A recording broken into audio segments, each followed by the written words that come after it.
Trump, to no surprise, right? To no shock, right? Right, I mean, no, I don't no, think anybody, I don't nobody. think you or I or anybody that listens to the show was expecting Trump to get impeached or to actually get convicted. So the worst kept secret in the whole world, Trump got off again. Second impeachment and no conviction. Honestly, just we don't have to go too in depth with it because I mean it is what it is at this point. We kind of both expected it to be what it was. Yeah. Just kind of your thoughts on the whole situation. I kind of have some strong feelings on it. But I want to get your thoughts on it first. Well, I mean, I think you and I differ in the fact that I thought they should have went forward with the impeachment. Going Mhm. forward with the impeachment doesn't mean that you can't do other things as well. And I think a lot of people thought they might have been distracted with like things such as the COVID bill or whatnot. And that's for me. I mean, you can chew gum and walk at the same time.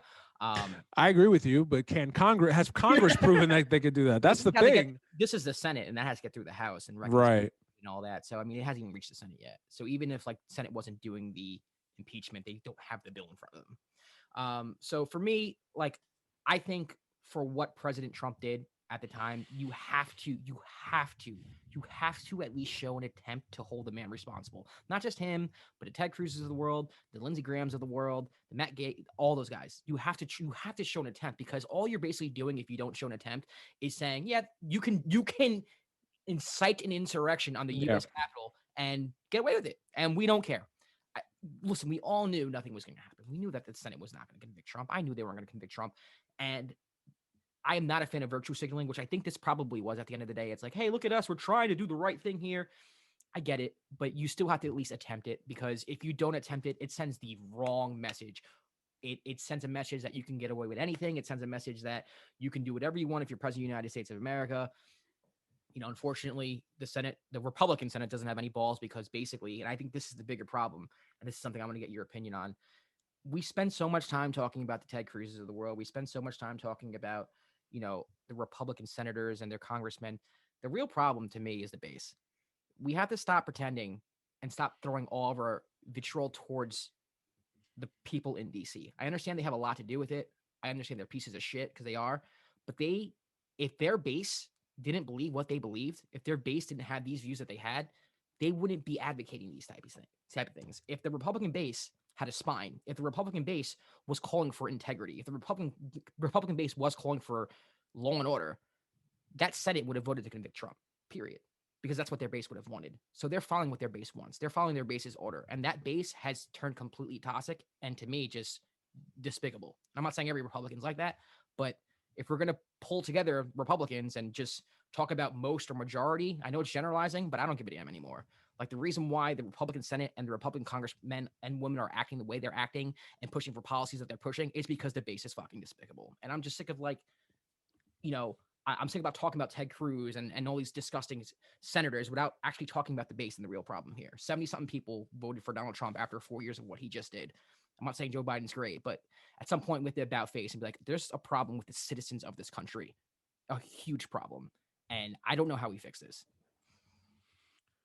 I can't argue anything you said. I mean, I'm 100% with you. I mean, I wish I could add. No, you're right. It is the base. It is the issue of the base. But honestly, like I think this impeachment.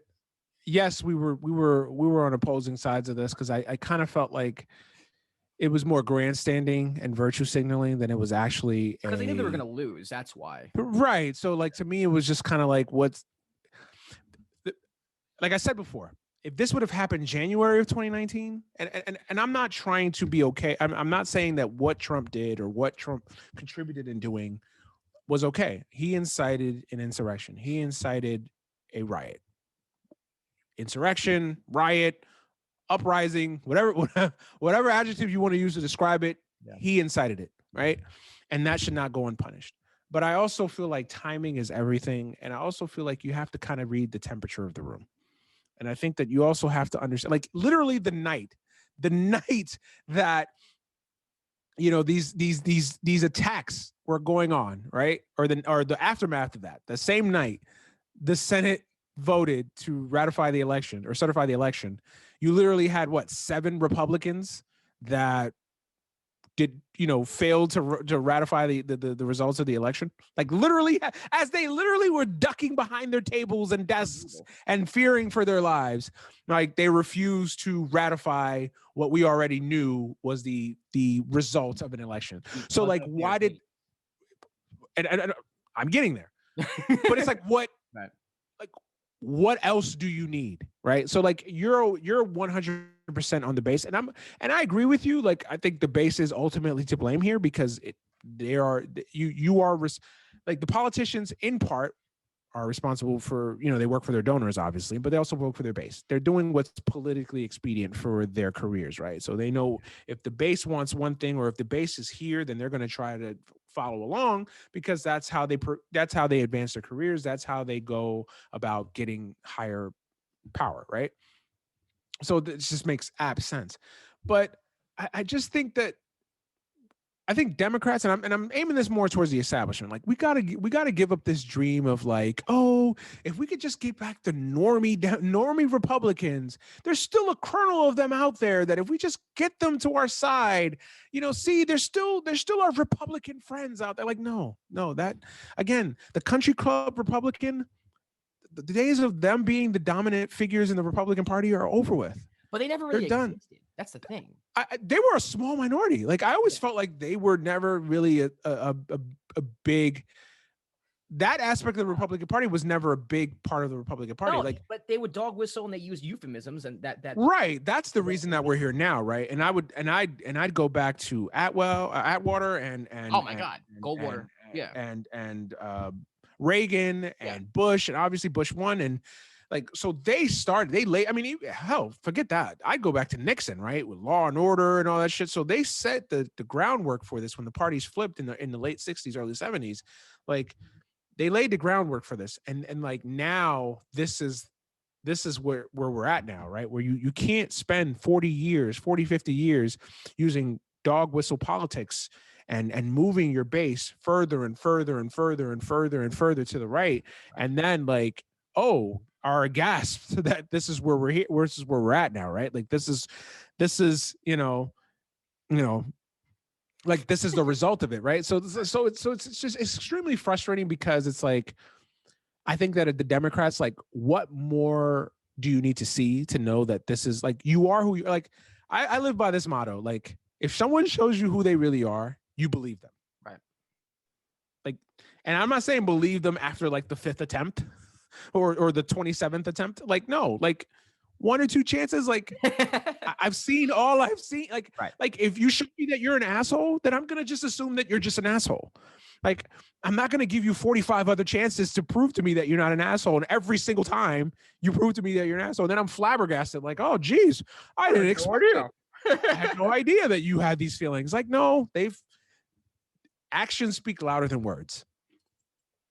And yes, that's very cliche, but it's still a time true thing, right? It's like it's a time true expression. Like it's still apt and it's still appropriate. Like actions speak louder than words, and these senators, these congressmen, their actions have spoken louder than their words could ever, right? So they'll go out there and they say they love America and they love this and blah blah blah, blah, and they're not harboring a white supremacist or covering for a white supremacist, but their actions say otherwise. So yeah, it's just frustrating because yes, it is the base. It is the base. A lot of it is the base. The majority of it is the base. I would say 90% of it is the base that they just, but I don't even blame the base. The base is just the hungry animal that's been getting the fish, right? Like it's been getting it's the manifestation of the politics. That's what I'm trying to say. I can't speak tonight, but it's just basically been this 40-year manifestation of dog whistle politics that has gotten us here, right? And I think that the base is just a result of that. Not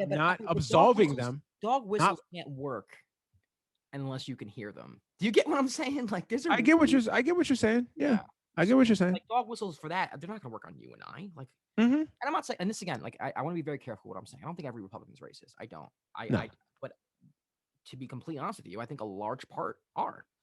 I think because they are composed of mostly white men who are in the middle of the country or whatnot, who have Who feel like they're losing their grip on their country. Like they feel just like it's aggrieved white men, right? Like they're mad because there's a Espanol option when they 89, call yeah, freaking Sprint. Like, it's 89% like, of the base is white. Like and that's the thing. Like we talk identity politics all the time, but like it's just the reality. Like that's just the reality of the Republican mhm. Party. 89% of the base is white. Period. Yep. And a lot of Yep. it is like, you grow up in all white towns, a religious town, and there's nothing but white people around you, and then you make a culture of like, not not train. I don't use the word training, but the women who you surround yourself with, you teach them to be obedient and not to think for themselves and not to go out. Like it's just like this weird culture that we have in America. It's like two different countries. If you, It is two different countries. It's just totally different worlds. Forget yeah. countries. It's two different worlds, right? Yeah. Like we just live in two different worlds. But like I'm But sick but of I, having to pretend that like there's two sides to things, and there's like, oh well, we have to speak to like, it's like no, I'm done like speaking to the Republican voter. Like I see what you want. I mean, but see, if Donald Trump runs again in 2024, there's no doubt in my mind he's going to win a primary, and that's I agree. disgusting. Like I that's agree. fucking crazy. It is crazy. I guess I'm just not that gun ho because I feel like a lot of this has also been a product of virtue signaling politics. Like I feel like on a cultural aspect, 100% we're just two different worlds. Like we just are. Like it's just like someone that grew up in New York just is in a different world than someone that grew up in rural Alabama. It's just like it's two different worlds. But I don't think it's two different worlds on the issues, right? Like I don't think like one of my like ethos in politics is that I feel like for the last 25, 30 years, politicians have primarily focused on virtue signaling because it actually deflects from the real conversations. It actually deflects from them having to actually go to Congress and actually, oh, by the way, do their jobs, Right. enact policies, popular, successful policies, right? Like that has been the crux of the issue, right? Like I don't think we're that split. Yes, we have disagreements on the advantages and the disadvantages of a balanced budget, right? We have disagreements on trickle down economics versus supply side economics. Like we have disagreements on policies per se, but I feel like we're like on Medicare for all. Like I feel like there's a kernel there where we could unite more people if we actually got away from the silly virtue signaling politics. Like because like I said this on the show, like some like myself, right? If I have a debate with another man 34 years old that grew up in Alabama their whole lives that has seen the world in one lens, we're never going to agree on cultural things. I agree. I'm with you that we are never going to see eye to eye on anything cultural. And honestly, I'm at the point where I don't even care, right? But we could probably agree that it sucks that billion-dollar multinational corporations get a loan from the government, and 2 months later they're laying off their employees. We could probably agree with that. We could probably agree that Medicare. It sucks that we live in a country that your mom gets sick, gets dementia, and if you don't have the money to pay and take care of her or don't have a proper insurance, you basically just have to throw her to the wolves and just say, throw your hands up because you just essentially, it's just a shitty system of health, right? Like we could probably find some common ground there, right? So that's where I'm at. And again, it's not, and when people hear common ground, right? Because even common ground now has become coded. Like, oh, you're just trying to play nice with no, to me, there's no common ground in racism. There's no common ground in anti-Semitism. There's no common ground in sexism or homophobia. There's no common ground, again, cultural stuff. But on issues, I feel like you can find common ground. And I get so frustrated because I think that I see the bullshit. I see that politicians are trying to divide us with cultural differences. Because again, it takes the blame from them, right? It actually shifts the attention like, oh, why hasn't Congress passed any real law of any real subsequence in the last 20 years? But hey, we're arguing about a bathroom. Or we're arguing about I don't know, Gina Carano getting fired off of Netflix, off a fucking Disney Plus show. Like we're arguing about these stupid things that are again culture based and not real issues that affect you or I, our parents, our friends' parents, et cetera, et cetera, et cetera. Yeah, man, I just don't know if, and this is my problem with the left. I feel like I love like I'm a leftist for a reason. I believe in healthcare for everybody, but I feel like a lot of times we think that our policies like are common sense. Right. And people see things differently. I have not seen a Republican base or any part of the Republican Party like, why don't we have healthcare? Like, that's never a thought in the Republican Party. There's never a movement in the Republican Party that's like, everybody should have health. There's never been that. It's not, but you know what it is? It's also a factor of like our society it is today, right? Because like now we've become so tribalistic, right? Where we only want to hear opinions that we agree with, right? Like that's one of the biggest issues that I have with the whole censorship movement, right? Where it's like you only like if I only talk to you, Josh, every day, like if I only talk to you, I never heard any other outside opinion, I just heard your opinion, like how am I going to grow as a person because you and I are like-minded in our policies and our belief systems. So we only like, of course, we could sit here and have a discussion on politics and have an agree fest for most of the time, right? But there's things we disagree on. There's tactically some things we disagree on, but for the most part, right? We have about an 80%, 88% agreeance on the issues, right? If you and I are the only dialogue that we're having in each other's lives, then how are we ourselves growing? Because I think that's the issue also in the left too, because it's like you say on the left, like we just think our policies are common sense, right? And to a point, yes, they are common sense. But to some people that have never had to ask those questions to themselves, it's not common sense. Or if you've been told that the Democrats are not trying to give you health care, it's just socialism, and socialism is bad and it's communist. And I don't know why I'm using this. It's literally health care for everybody.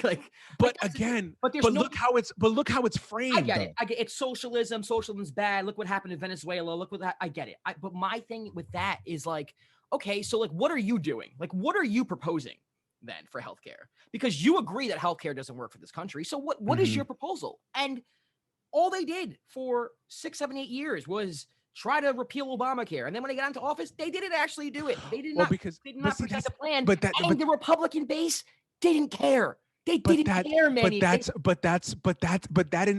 mean to cut you off, but that in that of itself is my point, right? Like it was never about Obamacare. It was never about the issue. It was about the person that his name was attached to it. It was culture war stuff. I agree, but it also goes to my point where it's just kind of like, I know you say this common ground stuff, but where's the common?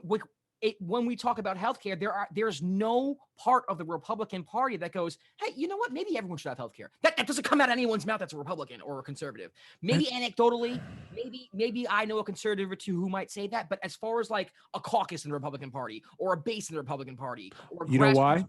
You know why? Not hear that. Period. You know why? Because yeah, but the overarching theme is that you don't hear that from the Republican Party and politicians in Washington, et cetera, because they're all corporate ghouls. But the Democrats are corporate ghouls too, and you have a leftist movement that is dying for Medicare for all. And even the people who do not agree with Medicare for all, at least, are saying, let's at least get a public option. Like, we still are trying to find a way to get everybody health care as cheaply as possible. We may have a disagreement. I'm talking about the base. I'm not talking about the politicians, because if the politicians wanted it, we would have it. Do you get what I'm saying? But if you talk to most leftists, if you talk to most Democrats, quote unquote, they believe that most people, if not all, should have health care. How we go about it is different. Well, honestly, but see, this is where I disagree with you, because it's like I don't even feel like the left liberals, the Democrats, right? I don't feel like we're united on Medicare for all, because there's still a huge segment of the Democratic base that feels like, oh, well, what's the problem with Obamacare? Like, people have health care. I think there's a huge part of the base that's like, we should add the public option. I think the opposition to Medicare isn't Obamacare, it's the public option. I think at this point it is genuinely known on both sides of the aisle that Obamacare fell short, that the Affordable Care It's Romney care. Yeah. That's the part that made me. But I do think that liberals and leftists and even Democrats are willing to acknowledge that. Now it's like, but they're willing to acknowledge it, but they're not willing to put they're not willing to put their skin in the game, right? Like, I could sit and I can be a normie Democrat from Connecticut, I don't know, name a Connecticut governor. I don't know, pick a freaking normie Democrat out of a hat, right? Like, I could be this guy, like, yeah, I think that health care, like you heard it in the debate, right? Like, Joe Biden, I do think that health care is a right. So do you support Medicare for all? No, I don't. Right. No, but what I'm saying I is that, support a but public there are people in option our that kind of leads us to maybe a sort of reconciliation of the system. But right. like, no, It's you're bullshit to talking us. circles. Yeah, it's bullshit to us, but what I'm saying to other people, they fall for that shit, and to them, it's Mhm. like, well, that's probably the easiest way everyone could have healthcare. Period. What I'm saying is that there's nothing on the right with that conversation. All it is, it's repeal Obamacare, repeal this, repeal that. There's never any discussion on the right about how to get everybody in this country healthcare. Because from the right perspective, on the politician side of things, they only care about the corporate impact, right? But Like, what about the base? But what about why doesn't the base care? because the base, I think the base does care. Then why don't we hear it? You know why I think we don't hear it? Because it doesn't sell. It doesn't feed the narrative. Like you just said it yourself, right? For 8 years, right? All we heard was Obamacare bad. Right. No real context to it. Obamacare bad. Why? Because a black guy named Obama was attached to it, and because it was the Democrats, right? And it's socialism and Venezuela and Cuba and all rolled into one. I mean, basically, it was Obama dressed as Fidel Castro coming to a town near you to deliver healthcare, and that's bad, right? Then what happened? Trump got in office. The first thing, he tried like hell. They tried like hell to repeal it and overturn it. And but what happened? Was like, no. The base. But what happened? The base didn't want it because it was never an issue on the policy itself. So that's what I'm saying. Like, the issue isn't the policy. The issue is who's delivering it. Who's tying a bow around it. But that also goes But that goes to my point when I think we discussed this before. It's like you and I can preach Medicare, but you're not going to hear it. But you're not going to hear that on Fox News because it doesn't feed the narrative. But Fox News is probably not going to discuss the fact that 88% of Republicans actually like Obamacare. They're not going to tell you that because that doesn't feed the narrative. But even those 88% of Republicans probably don't even know that they like the Affordable Care Act. Like those type of polls, they're kind of like ask questions like, do you support this provision? And they don't know that it's from the Affordable Care Act. And it turns around, they turn around and they're like, oh, those are all things from the Affordable Care Act. I didn't know that, or I don't care. But my point to that is that you were right. Yeah, good point. Yes. I think we're agreeing on everything. I think for me, if what I'm just trying to say is that A, I don't see the stuff coming from the Republican base or the conservative base. And then B, I don't know if we can find common ground with people because at the end of the day, when you and I go to Arkansas and we're talking about, don't you think everybody should have healthcare? Even if we get to the point where they agree to us, when they see that the Democratic Party is a part of it, and there's a Muslim woman, Ilhan Omar, endorsing it, AOC, a Puerto Rican from the Bronx, we lose that every single time. The culture war stuff, as much as I hate to admit it, it's fucking important, and we need to win that, and we need to progress as a country in cultural issues for us to even see. This is where I disagree because I don't think we're going to win as a country on a culture war aspect. Like, I just don't think we are. I think we do as liberal. I think it just takes time. We're going to win on the policies. We will win the policies every day, twice on Sunday. Like, yeah. But the culture war stuff, I just don't think there's any winning. Like look at us. We're winning still as in, like, election wise, or do you mean winning as in kind of like changing society? Changing society, hearts and minds. Like, we're literally like civil rights or the civil rights movement was what, 50, 60, 70 years ago. And we're literally still having some of these same discussions today. Like the fact that lynching was still allowed. Yeah.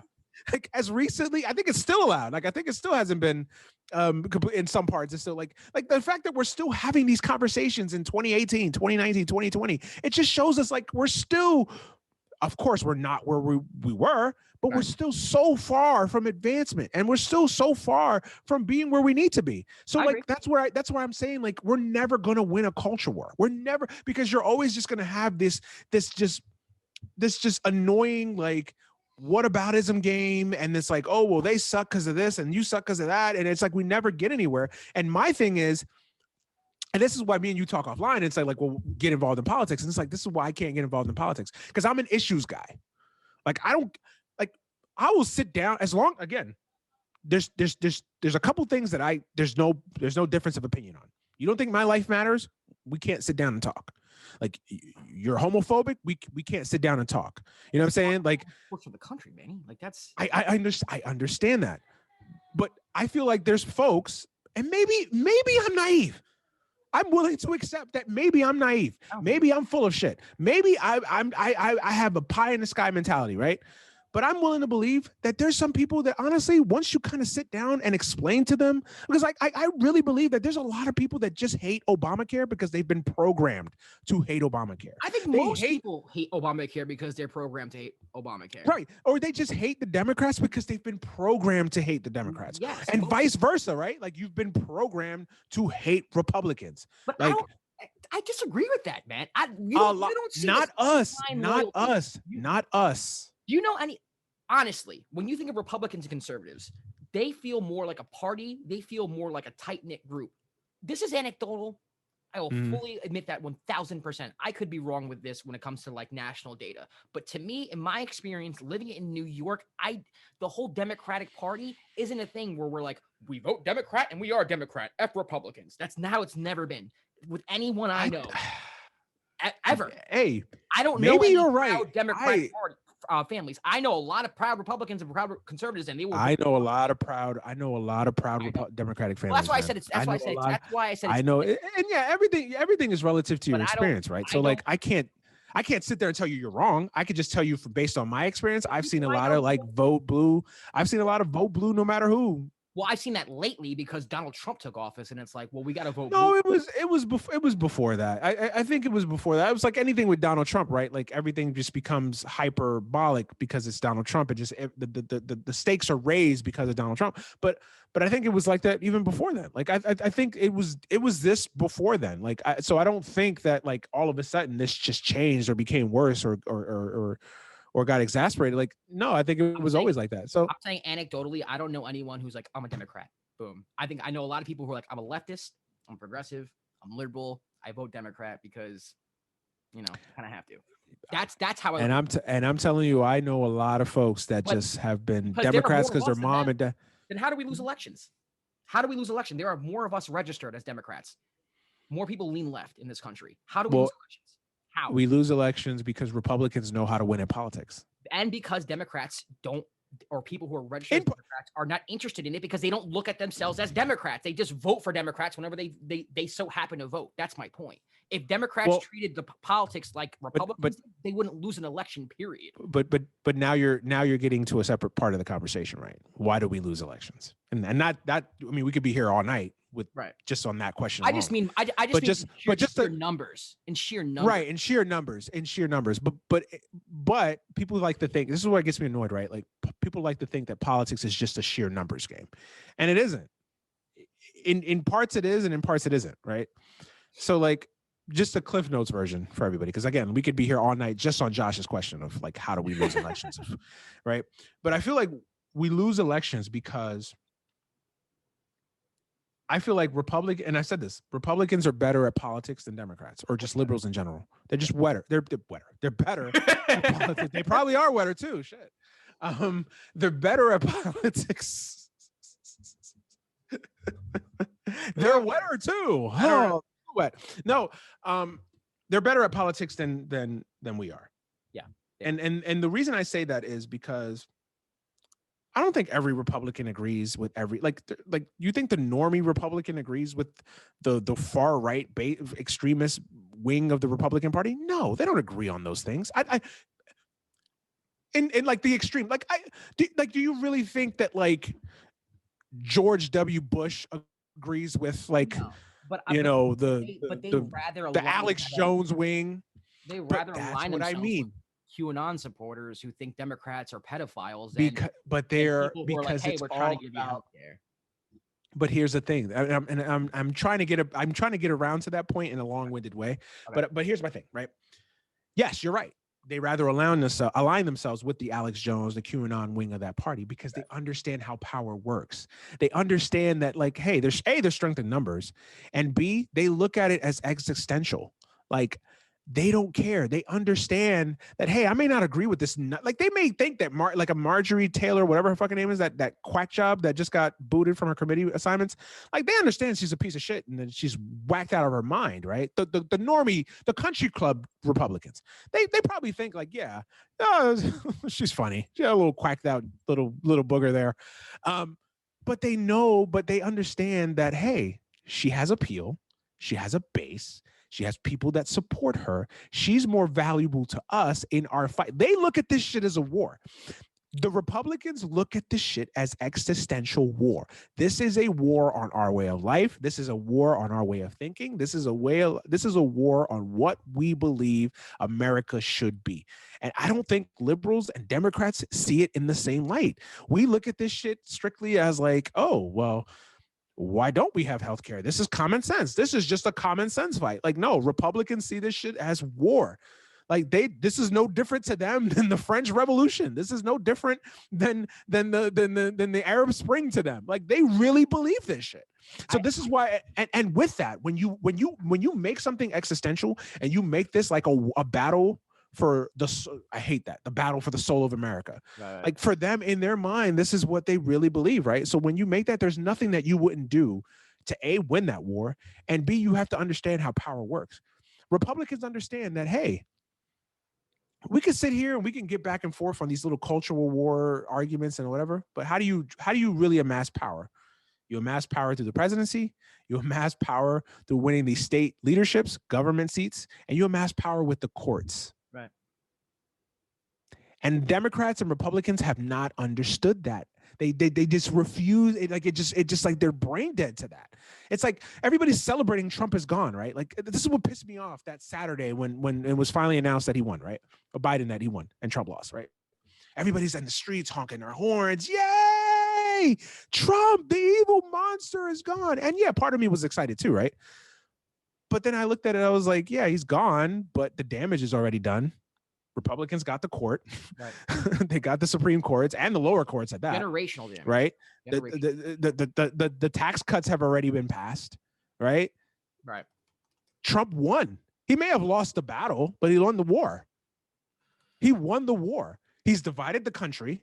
He's brought more attention to that like white populism aspect that he was trying to bring up, either whether unwittingly or unwittingly, whatever. He brought more attention to it. Like he won the war. So like, what are we celebrating? He won. He may not have won an election. He's not president. I get it. But he still won. Right. So like, it's just hard for me to celebrate. Yeah, I'm not saying celebrate. I think that I think we're agreeing on a lot of different things. I think I'm just extremely jaded by what I see from the base of the Republican Party. And I am too. And I'm not trying to make it sound like I'm. Yeah, to take it back to the impeachment to make it full circle. Yeah. As disgusting as these senators are, and trust me, they're horrible. Holly, Cruz, I cannot stand shitbags. It'll be pieces of shit. Yeah, let's be real. But they shape shift to what their base wants. Exactly. Yes. And their base loves Trump. So what is the next logical conclusion that I can inductively come to with that? Do you get what I'm saying? So why isn't there a part of the Republican base that's populist that's like, hey, why don't we have healthcare? Hey, you know, there is like, I think there is, right? Like, this is where we disagree. Like, I think there is, right? I think they like Trump. See, you're confusing liking and loving Trump based on Trump's rhetoric and policies. No, I think Trump was the first. Where's the we're progressives. We know there's a base here. We have politicians we prop up and say these are the politicians who closely align with our. Where is that in the Republican Party? Where is that? There isn't, because I would say the Republican Party, I think both parties are corporatist, but I would say the Republicans are obviously way more corporatist than the Democrats, right? They're still like, Republicans don't even hide it that they're corporatist. I mean, they're just out in the open. It's like, literally, to be a Republican, you basically have to fill out who your biggest donors are. Like you almost have to have a donor spreadsheet already lined up, ready to go, like your first day in politics. Like, so the Republicans are out in the open. So that's why you don't see it, because again, you have to separate the Republican leadership and Republican folks in Washington from the base. Like, yes. You have to separate them, because these people are corporatists at heart. Outside of like the Matt Getz of the world that are like, or the Marjorie Taylors that are like, they still have to shape shift to their base, though. That's my point. Right, because that's how they win elections. But once they're just trying to win. To tie it back to my original point, why we win and why they lose. Right. They understand you just got to get the win, baby. They're like Al Davis. You just got to win, baby. And then once you get they win, do what your corporate donors want you to do. Exactly. But for the impeachment thing, like, to them, this is something that, like, in order for me to win in 2022, I'm going to have to not convict Trump, because my base is crazy about Trump right now. Trump. And what I'm saying is that we have to take a serious look at the Republican base and be completely honest with the fact that We think that Medicare for all is common sense. We think the Green New Deal, if we show them climate change, is common sense. These people, they don't give a fuck about it, and we can sit them down and we can have A lot of them about don't. it. A lot of them don't. I think there is an aspect. There's a segment There's of always some you can there's a, pull over. there's a I'm not saying. Here's my point, and I don't mean to cut you off. I feel really passionate about this, right? Yeah. Because I don't want this discussion to get like, because again, I get angry when we don't have these nuanced discussions when it comes to this shit, right? Because what bothers me is like we just sit there and we put in a box that every Trump supporter is racist, and I'm not saying you're doing that. I'm just saying like, oh, they all voted for him because they're all racist. There's not 75 million Klansmen. Like there's not 75 million racists. I mean, although and then you had black people and Spanish people voted for Trump. Right. What I think Trump's biggest appeal is that he spoke to a segment of people that have been ignored by the neoliberal wing of the Democratic Party for 30 years. That is true. They haven't been, and then they actively continue to be ignored. Like they don't even reach out. Like you don't even see politicians on the Democratic side of things that are even reaching out to these people. The first person literally to reach out to these folks was Bernie. That's why they feared him. Like this is what I want people to understand. Like, this is why they feared Bernie, because Bernie had cross-party appeal. Bernie had a good 10, 15% of Republicans that actually wanted to vote for him. This is why they feared him. He was a threat. He was a threat to their power base. He was a threat to their power the construct of their power structure, and he was a threat to them because he was. Why did he unite a lot of Republicans and Democrats alike? Because he spoke to the issues. He didn't just make like progressive issues an issue just in New York or LA or in big urban areas, but he made it an issue in West Virginia. He made it an issue in Alabama. He made it because that, again, he understands that when you get away from the cultural war shit, like when you get past that, there's issues and there's issues that can be won there. Like you can win some folks. You're not going to win everybody. Out of those 75 million people, you can't win all of them. I'm not naive. I'm not stupid. Of course not. But could you win 15 million? Could you win maybe 20 million out of that? Now we're talking. Now, if you take 75, 78 million, I think it was like 79 million, 78 million that voted for, or I think it must have been higher. For the sake of this discussion, 75 million that voted for Trump, right? If out of that 75 million, you take 20 million off, right? That's a lot. Now you're talking, that's a lot, but it's not unrealistic. It's not crazy to think about. Like, I honestly don't think I honestly don't believe that that's crazy. And again, maybe I'm naive, and I'm sure somebody will listen to this and they'll think I'm full of shit and I'm naive and I'm gullible and I'm whatever. No, maybe I am, but I just think that you can start poking holes at this shit if you get past the culture war, because I really believe we're never going to win that shit. We're never going to win it, Josh. We're never. No, I know. I just, my concern as someone who supports progressive policies is that I think we've kind of overestimated how popular these policies are. I mean, even the Democratic Party, man, Bernie couldn't. You can say whatever you want about Obama making a call. You can say whatever you want. At the end of the day, if Medicare for All was as popular as we thought it was, Bernie still would have won. I disagree with you. I see. I don't know how would you if Medicare? I disagree with you. Something that everybody wanted because this election wasn't about the issues. This election wasn't about the issues. But who could beat Trump? But you just laid out perfectly why Bernie could beat Trump. He had crossover repeal. He could beat Trump, but what did you hear for 9 months in the primaries? That Joe Biden's the most electable. Yeah, Bernie. But again, how we say about Fox News and the right and how they're programmed. A large majority, again, maybe you're not where you're at in New York, and I commend you that you're not around these people, but I'm around a lot of people that are, MSNBC. Yeah, I literally had a lady I work with, smart gal, like she's a normie Democrat, and she's like, hey, I like Bernie, but I just don't think he can win. Like I don't like MSNBC and the Rachel Maddows of the world, who she consumes like literally everything from. They basically say like, oh, Bernie, his ideas are good, but we're like 20 years from that stuff being realistic. We're like 25 years from that. And it's like they've been programmed to think like Bernie can't win. For 9 months, all you heard is Biden's the choice because he's the only realistic option that could beat Donald Trump. So and when you get that instilled. Yeah, but if Medicare for All was so popular, then how come when Biden's elected right now, it's still only us pushing for it? Why? Why isn't the base asking for it? Why doesn't the base care? Because the base does not care. The Democratic base, and I'm talking about the voters, do not care. for a large part. It's us, the progressives, who want it. And even with us, we're still fighting with each other over how to even get to the point where we get Medicare for all. So that's my point. Like, I don't think the Democratic base is as left as we think it is. And I don't think the Democratic base cares as much as us progressives do. Like, we are literally we vote for a party that is to the right of us. Like, in any other country, Yeah, no, conservative party. Don't remind me. So like, That's so when I go ahead. when I think about the Democratic base, to me, it's like these people are more conservative than I am. And when I think about the conservative base, I'm like, how can I even reach the conservative base when I can't even reach the same people in my base? Yeah, no, and my answer to you, and it's not a perfect answer. Yeah, because you got me there on that. You're absolutely point to you. You got me there. Only thing I would say about that is that I think that the Democratic Party is more central on policy. They're centrist on policy. They're center left on social issues. yeah. I would say left on social issues. More so than I think. I think they're left in the way Justin Timberlake's like apologizing to Britney Spears and Janet Jackson right now, doing it because it's convenient to do so, and because right. That's how the Democratic Party is left. That is exactly what it is, right? It's like, oh, we like Joe Biden, like, oh, we're gonna do everything for our. Thank you to the black voters. Thanks for the crime bill, Joe.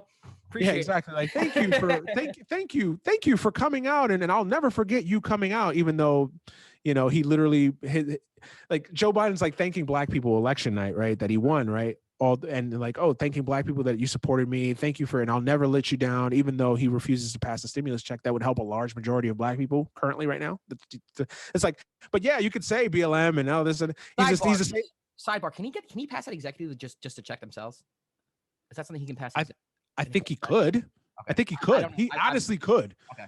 I'm not an expert at it, so I'm just talking out of my. I'm more mad at him. I think that there is. I think he could have passed some sort of emergency stimulus relief through executive order. I think he absolutely could have. Your point, but I was just curious. Right. No.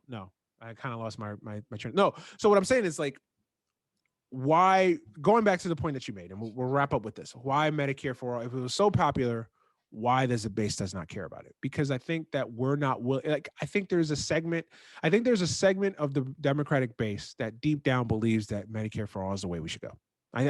So, give or take, right? Give or take. But I think, are they willing to fight for it? Are they willing to go put their skin in the game, sacrifice, get into the mud to fight about it? I don't think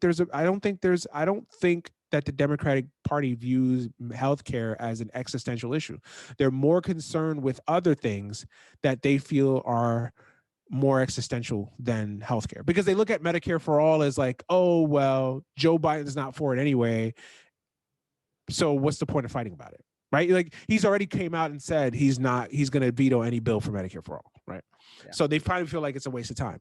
They probably feel like, oh, well, we have Obamacare and that'll do. And even if Joe gets his ultimate way and passes just a public option for Obamacare, that's enough. While leftists are just like, no, that's not enough. Like, that's literally not enough.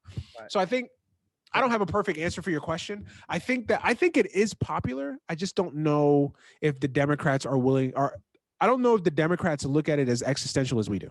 That's what I'm saying. It's not enough for us. But I think if Joe Biden were to pass a public action tomorrow, this man would be praised amongst the base of the voter base of the Democratic Party. I agree. And to me, that is why the whole. But do you think he's going to do that? I don't think he's going to do that, because Biden. I said it the night he got inaugurated. I was like, all Joe Biden has to do is pass this vaccine to the entire country, and literally get a relief package. Yep. And we'll give him an incomplete on the vaccine. That's a little bit more kind of a overarching. Doing it. He's ordered one for right. We'll see where that goes. The relief package right now. On the relief package, he's failing. Yeah, right now. He's failing miserably. Yeah. Right. So even when it's right there for the Democrats to win, they literally, like, he could literally be the most popular president in our lifetime if he just does those two things. Yeah. Like, he could literally start a war in another country tomorrow. As long as he passes those two things, he will cruise to re-election. And again, never underestimate the ability of Democrats to fuck up in easy. And this is what gets me so mad. And this is why, like, the whole impeachment thing, to kind of tie a bow around all of it, like the impeachment thing, why I was so anti it, because again, it's like, is this really important in the grand scheme of things? Like, we literally have a pandemic right now. The man's already out of office. You defeated him. You defeated him at the ballot box. Okay, we can have a separate discussion about defeating him in 2024, even if we even get to a 2024 or whatever. That's a separate argument. And yes, I agree with you. If this was January 2020, 2019, 2018, whatever, I think that, yes, you definitely have to impeach him. And definitely, I said on this show, the Ukraine stuff was nothing compared to what he did on January 6th. Like, that is what they should have impeached him at that point, right? But I feel like at that point, on January 6th, 2021, we were already far past the point. He was going to be out of office in 13 days, I believe.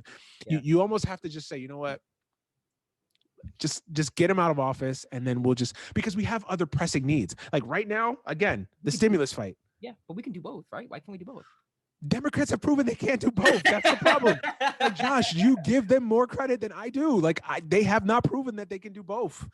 They can't walk and chew gum at the same time. These motherfuckers will trip on themselves consistently. And I will concede to the fact that the whole impeachment thing, like even with me supporting it, is in a way virtue signaling, because if I'm a senator and I'm voting to go forward with it, it is kind of virtue signaling, because I know that it's not going to get, you're not going to get convicted. So at the end of the day, like, why am I doing it? And I think that this is going to sound horrible, but like, I do think the virtue signal was worth it because of the severity of the crime. You cannot have. You're not wrong. You're not wrong, and I'm not disagreeing with you one iota. You have to show some sort of, we try to hold this man responsible. Mm-hmm. And to me, absolutely, that's it.